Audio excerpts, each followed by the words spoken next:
Let's talk about our next writer. Jen May is a poet warrior.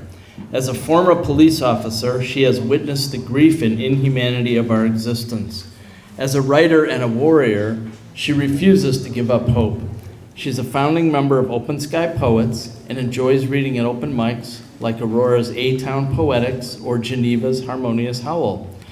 Jen was a featured reader at Mutual Ground's Survivor Art Show and will be the featured writer at Lit by the Bridge at Culture Stack on Thursday, April 21st. Previously, she edited 2 fine arts magazines, Byzantium and Towers. You can visit jenmaypoems.com for posts on the arts, charity, compassionate humanism, words, writing prompts, and poetic form. Jen, your turn. Come on up.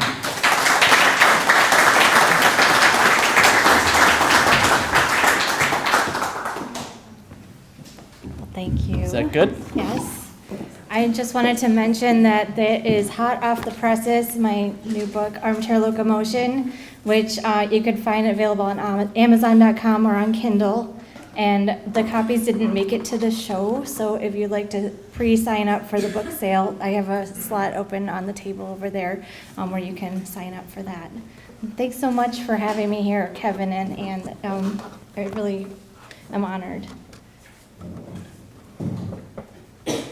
First up is a poem that I wrote on the Metro train, inspired by my recent journeys as a commuter. It's called Day Train.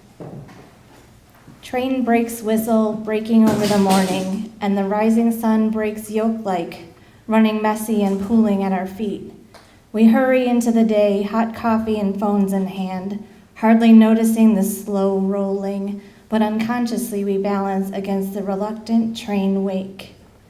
No surprise as we move now, gain speed, no worry of derailment or death. We ride bored, some sleeping into the day, oblivious of each other.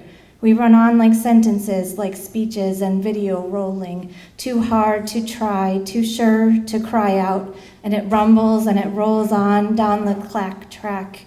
Hung up on nothing, breeze by, shoot by, we wake now and lumber on, lumber slow and tired until the doors open and we pour out limply into the day as it breaks over our heads.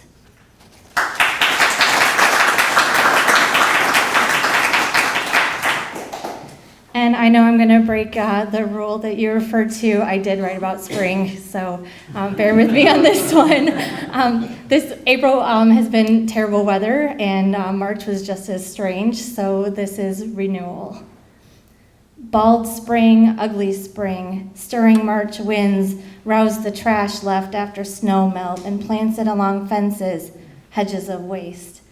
Dirty spring, gray road salt scrubs roadways down, rough sponge bath style, but grime spatters all over with the old bird bath water.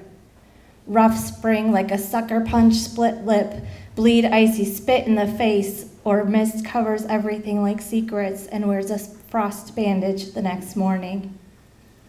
Restless spring into action, running, drip, drop, repeat, bone damp chill, but robin call. Whitetail walk cautious, startle spring, and bulbs shoot needles green up. Warm comfort spring coming.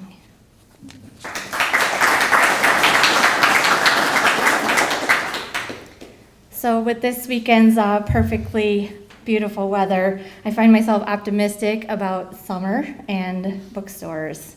This is called attention deficit. I can't seem to concentrate on the words when flipping pages of dusty favorites in the homegrown bookstore cafe, with guitar strums and chords and the echo of the slap of her flats on the yellowing tile among the piles of Cigar Aficionado's Buying Guide, Ferrets for Dummies, Chocolate Maker Dreams, and the AC kicks into high gear, though it's cool outside and fluttery, like Marilyn Monroe's poster eyelashes. Mr. Anyman over there checks his cash, and his wife checks her nails, with their kids knocking shelves with their wrestling moves. And the owner is tapping impatiently, like, get the hell out of my place. What are you doing here anyway? While the life-size Carmen Miranda, with her hooped earrings as big as bracelets, sells palm trees to the customers with a sugarcane smile and a drop of milk for your coffee.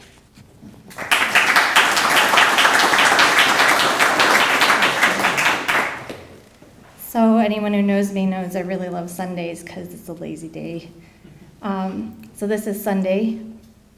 Easy chair coffee window drip, lazy crossword puzzle muffin in the oven, deck puddle nuzzle nap duvet, stretch head to foot no yoga, lamp turned low, paint peeling on the ceiling, rolling sound out loud by the tongue, feet tangled all angles.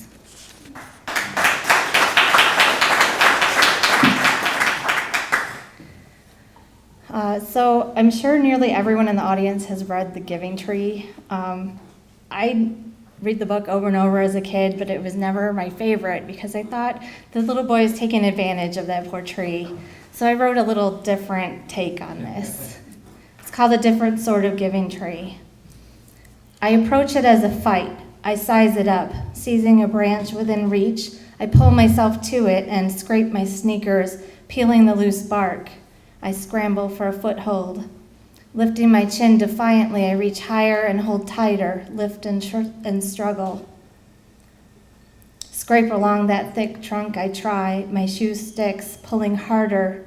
I wiggle over the lowest branch, looking for my next handhold. I stretch to the next footing, splay my arms and push with short legs, knee scrape one branch higher.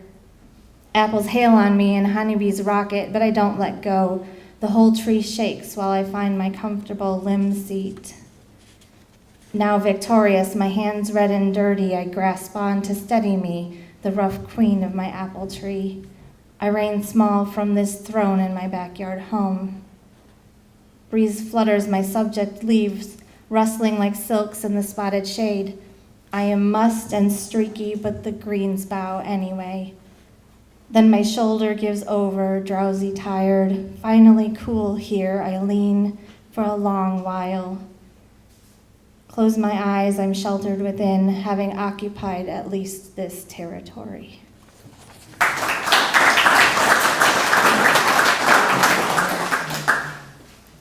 So reading won't be complete without a little romance. This one's entitled Lovers, and apologies to my parents.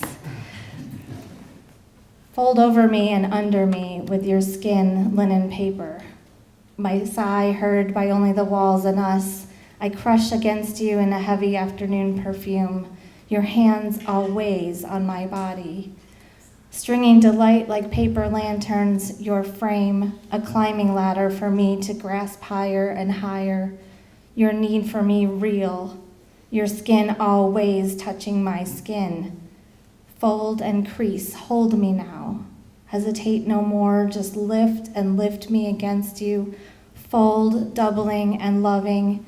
Fold and press close now, temple to temple. Fold over me and under me like delicate origami until we envelop each other.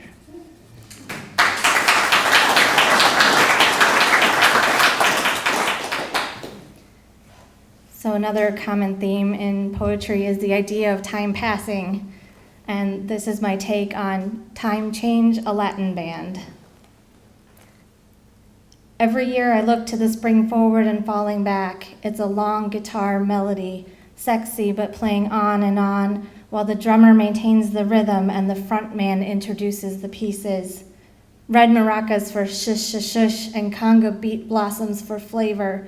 Rich purple bass, feel it in your feet, soles on the floor.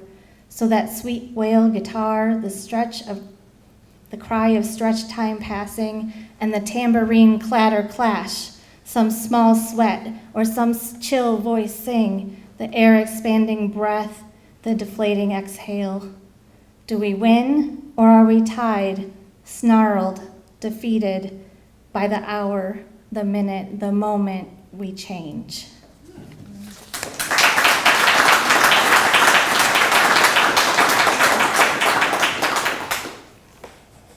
So finally, I've been encouraged to read a poem not just from Armchair Locomotion, but from my next book, which is already in progress, called Battle Cry. Here's Anatomy Lesson, which touches on themes of grief and violence and prevalent in the Battle Cry book. I wear apologies in my eyes daily, and I draw red loneliness on my lips to tell you the truth about my mouth. I've scolded my hands for writing again, and the grief of my spine slumps exhausted. I can't raise my head because I'm closing the words off in my throat. I shift in my seat and hold my sweater, small comfort like a blanket. But don't mistake me for weak or easy, or I'll strike you with my knee, for I won't stand to call myself broken much longer.